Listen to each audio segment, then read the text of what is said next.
Hey everyone, welcome back to the channel. In today's tutorial, I will show you exactly how to create a brand new audience list in Mailchimp in 2025. It is perfect if you want to manage different subscribers for separate newsletters, clients, and campaigns. So without further delay, let's get straight into it. First of all, you need to open your web browser and search for mailchimp.com.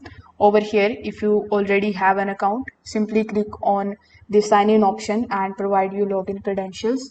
If you don't have it, click on the sign up option and you can sign up for your free Mailchimp account.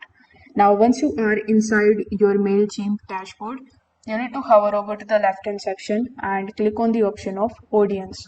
Over here, if you click on the audience dashboard, you will be able to see a bunch of different templates over here. You can continue with these very easily. Here, simply click on the option of add your contacts and now start creating your contact list. First of all, click on the option of add contact from your phone. You can also scan and upload your contact. If you have any CSV file, you can click on the upload option here and upload that.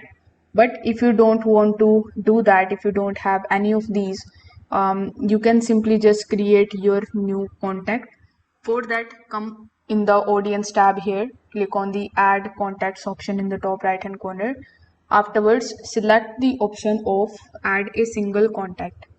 Over here, you need to provide your contacts details like the email address, first name, last name, address, phone number, date of birth. You can even click on the add tags option and provide the tags over here.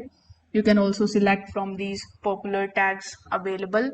Now in the marketing permissions, you can enable or disable any one of these and click on the add contacts option. If you just go back, you will be able to see the list of all of your audience here in this audiences tab. So you can basically use these in order to send the email. So this is how you can create your new audience list in Mailchimp. If this video helped you out, make sure that you like this video and subscribe to the channel. Thanks for watching.